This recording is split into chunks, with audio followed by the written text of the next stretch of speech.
উফ, জোরে জোরে চুষে দাও, বেতন বাড়িয়ে দেব। কেউ দেখে ফেলবে তো ম্যাম। কেউ দেখার আগে আমার ওটা মুখে নিয়ে চুষে দাও। ছি ম্যাডাম, আমি ওসব করতে পারবো না।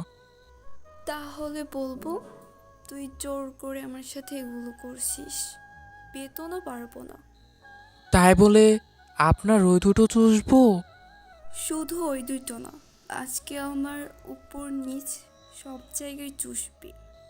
না, আমার টাকার দরকার নাই, আমি ওসব করতে পারবো না, গেলাম আমি। তারপরে সে রাগ করে বাসায় চলে গেল।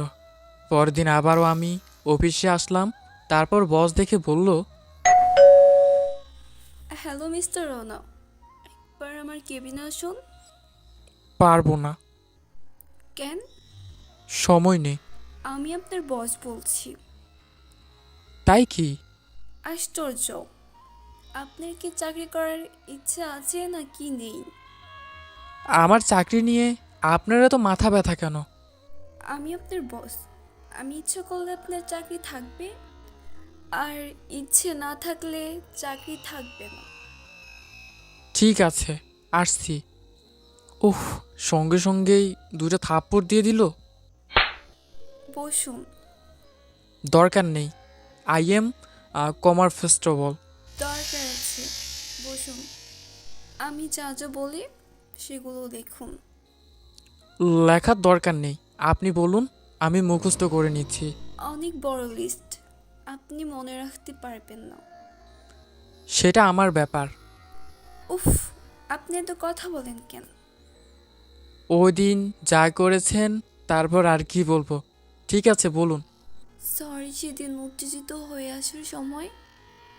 আসল কথায় আসা যাক। নতুন 3টে কম্পিউটার আর 2টো কম্পিউটার টেবিল। এক মিনিট, কম্পিউটার তিনটা আর কম্পিউটার টেবিলে দুইটা হবে কেন? এইটাও তিনটা লিখি। না, আমার বাড়িতে কম্পিউটার টেবিল আছে। নতুন স্টাফ নিয়োগ হলো দুইটা, আর আপনি কম্পিউটার কিনেছেন তিনটা, আর বাকি একটা ব্যবহার করবে। আমি বাসায় নিয়ে যাব। সেই জন্য বললেন যে আপনার বাসার কম্পিউটার টেবিল আছে। ইয়েস। ছি, কম্পিউটার টেবিল কিনতে পেরেছেন, আর একটা নতুন কম্পিউটার কিনতে পারেন না? তাই আপনি কিছু বলছি, চুপচাপ তাই করুন। Okay madam. এই কাগজটা এমডি স্যার এলে সই করে চেকটা নিয়ে নেবেন, ঠিক আছে?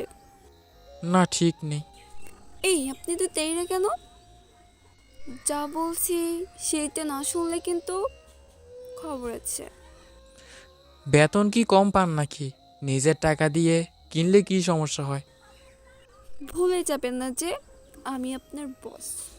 সেজন্যই তো এতটুকু সম্মান পাচ্ছেন, নইলে দেখিয়ে দিতাম সামান্য ডিপ্লোমা ইঞ্জিনিয়ার হয়ে অফিসের সিজিএম বসে আছেন, আর আমি বিএসসি ইঞ্জিনিয়ার হয়েও আপনার সহকারী। ছি। খুব হিংস্র হয় তাই না? ঠিকই কইছ। এই গাইয়ে ভাষা বাদ দেও। ওই ফকিন্নি, তুই এখনো বিএসসি করিস নাই? তুই জিসিএম হলি কেমনে? তোরে মনে হইতেছে ধৈর্য কইতে হালাই। তোরে তো মনে হয় তুইলা আসার মারি। এমন সময় এমডি স্যার রুমে আসলেন। কি ব্যাপার, তোমরা কি শুরু করেছো? কি আর শুরু করব স্যার, অফিসে স্টাফ নিয়োগ হয়েছে তিনটা, আর ওই ফকিন্নি কম্পিউটার কিনতেছে হলো। বলতে গেছি, বস মুখ চেপে ধরলো। কিছু না স্যার, এই ফোনটা শুধু বেশি কথা কয়। ঠিক আছে ঠিক আছে, কি কি সই করতে হবে আমার টেবিলে পাঠিয়ে দাও। আগামী 1 সপ্তাহ আমি অফিসে আসবো না। কেন আসবেন না স্যার? তাই তোর কি, তুই চুপ থাক। কথা কম কাজ বেশি। তোমাদের দুজনকে দেখছি এক অফিসে রাখা যাবে না। তোমরা আসলে টম আর জেরি। তাড়াতাড়ি কাগজপত্র নিয়ে টেবিলে আসো। ওকে স্যার, আমি পাঠিয়ে দিচ্ছি। আজকের মতো বেঁচে গেলি, নইলে দেখে দি কি করতাম। আজ একবার একটা না একটা কিছু করে ফেলতাম। ব্যাপক বিনোদন পেলাম। তুইও কিন্তু একটাই করবি, আর আমার সেটা বেঁচে থেকে শুনতে হবে। তোর আসলে লজ্জা শরম বলতে কিছু নাই। তুই আমার যদি বেস্টি হতি না তাহলে কবে তোরে এই অফিস থেকে কিক মেরে বের করে দিতাম। সেজন্য তো তুই আমার বেস্টি। এবার পরিচয় দিই, আমার নাম রানা। আর এতক্ষণ যার সাথে ঝগড়া হলো সে হলো আমার পলিটেকনিক লাইফের বেস্ট ফ্রেন্ড মিলা। আমি বিএসসি ইঞ্জিনিয়ার আর মিলা ডিপ্লোমা ইঞ্জিনিয়ার। কিন্তু ভাগ্যক্রমে মিলা এখন আমার বস, তাই মেনে নিতে একটু কষ্ট হয়। এই কি ভাবছিস? ভাবতেছি তুই এত খারাপ কেন? আগে তো তুই অনেক ভালোই ছিলি। তুই কি কম খারাপ? পলিটেকনিকে যখন পড়তিস তোর জন্য কলেজের গেটে গাছের একটা আম কাঁঠাল থাকতো না, তোর জন্য ক্লাসে ডাস্টার পর্যন্ত থাকতো না। ইউনিভার্সিটিতে কে কি করছিস কে জানে। মিথ্যে কথা বলবি না। আমি যে আমগুলো পেড়েছি সেই আমগুলো কে খেয়েছে? তুই একলাই তো আমগুলো ফেটে ফুঁড়েছিস, আর এখন স্বীকার করতে লজ্জা করে, তাই না? বেশি কথা বলিস না। মেমো নিয়ে এমডি স্যারের রুমে যা আর চেক নিয়ে আয়। আর হ্যাঁ, চেক নিয়ে কিন্তু অবশ্যই আমার কাছে দিবি, নিজে মাতবরি করবি না। ওকে। হ্যালো স্যার, আসতে পারি? এমবি স্যারের দরজা নক করে বললাম। হ্যাঁ আসো, মেমো দাও। স্যার, আমার অভিযোগ আছে। বলো। স্যার, কতজন সাধারণ ডিপ্লোমা করেই জিসিএম হয়ে বসে আছে, আর আমি বিএসসি হয়েও কোনো প্রমোশন পাচ্ছি না। কেন স্যার? খুব তাড়াতাড়ি তোমার প্রমোশন হবে, তুমি কাজ চালিয়ে যাও। স্যার, এই প্রমোশনের জন্যই কিন্তু আমার বিয়ে হচ্ছে না, মাঝখানে ঝুলে আছে। কোনো চিন্তা করো না, অচিরেই তোমার একটা ব্যবস্থা করব। আর এই নাও cheque. Thank you sir, thank you. Sir room থেকে বেরিয়ে মিলার কেবিনে এলো। সামনে আমি বিয়ে করছি, পাত্রী সন্ধান চলছে, দাওয়াত দিলে খেতে আসিস। আমার একটি অবসরপত্র সন্ধান করছে, তোরে দাঁত দিলে খেতে চলে আসিস। সব ছেলের বাবা কি গলা পানিতে ডুবে আছে নাকি যে তোর মতো মেয়েকে ঘরে নিয়ে যাবে? সব মেয়ের বাবা কি সাগরে পড়ছে নাকি যে তোর সাথে মাইয়া বিয়ে দিব? মাইয়া কি গাঙ্গের পানিতে ভাসে যায় যে তোক তুইলা দিব? অন্নি, তুই তো একেবারে আমার মান সম্মান চানাচুর বানাইয়া ফেলাইছি। এক কাজ কর, বাইরে গিয়ে দেখ এমডি স্যার গেছে নাকি। সে তো গেছে, কিন্তু কেন?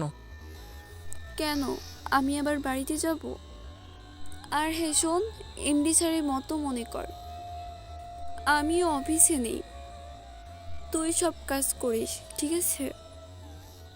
আর হ্যাঁ, বিকাল 4টার সময় কফিতে আসিস, ট্রিট দিব। তুই কিসের টিট দিবি? দেখছিস না আমি টানা 7 দিন ছুটি পেলাম। তোকে কে ছুটি দিল? এক্সকিউজ মি, ডিস্টার্ব মিরা না সাহেব, আমি আপনার বস, সো ভালোভাবে কথা বলুন। ঠিক আছে। ঠিক যাচ্ছে, কাজে গেলেই পড়েন। আমি কিন্তু 4টার সময় কফি শপে যেতে পারবো না, আমার অনেক কাজ আছে।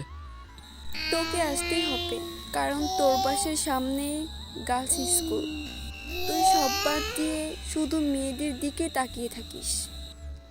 তো তুই বাসা থেকে কি করবি? তোর বাসার সামনে তো কোনো কলেজই দেখছি না। এই তুই সবাই নিজের মতো ক্যারেক্টারলেস ভাবিস কেন? এত বড় মিছা কথা তোরে কেডা কইলো যে আমি ক্যারেক্টারলেস? হারামিটা তো দেখছি মান সম্মানের কিছুই রাখলো না। ওই, তুই না বাড়িতে যাইবার চাইলি, এখন যাস না কেন? এক কাজ করে, এখনই বাসায় যাব। কি কাজ? লেডি স্টাফ চৈতিরে ছুটি দিয়ে দে। কেন? ও আবার তোরে কোথায় কি করলো?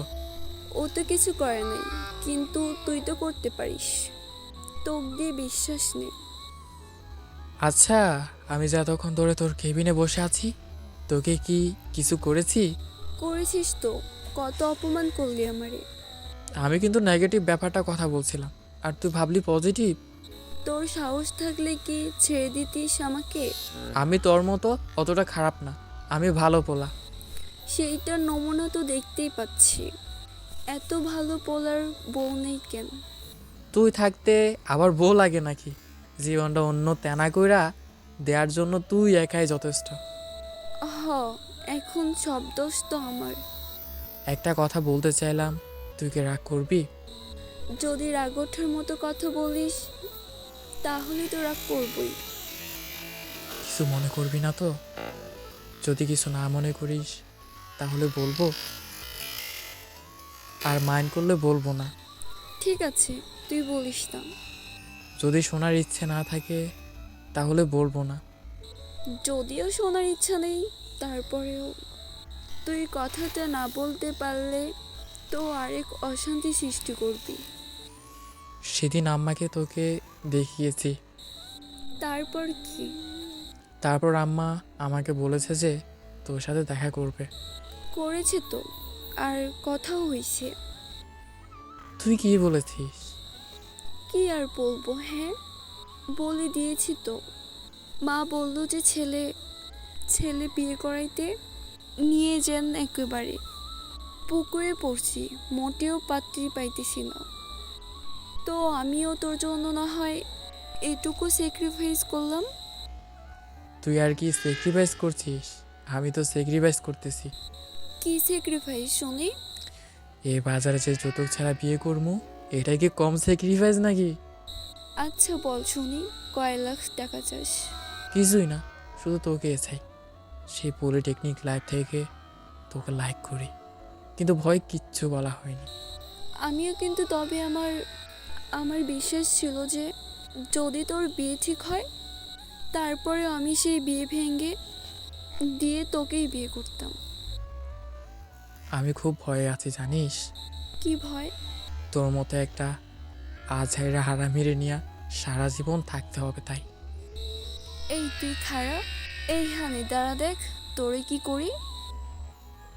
আমারে আর পাইকে দিয়েছি তো একটা ধর, একেবারে বিয়ের দিন দেখা হবে, আর নয়তো হাসপাতালে দেখা হবে। গল্পটি কেমন লাগলো অবশ্যই কমেন্টস করে জানাবেন। আল্লাহ হাফেজ।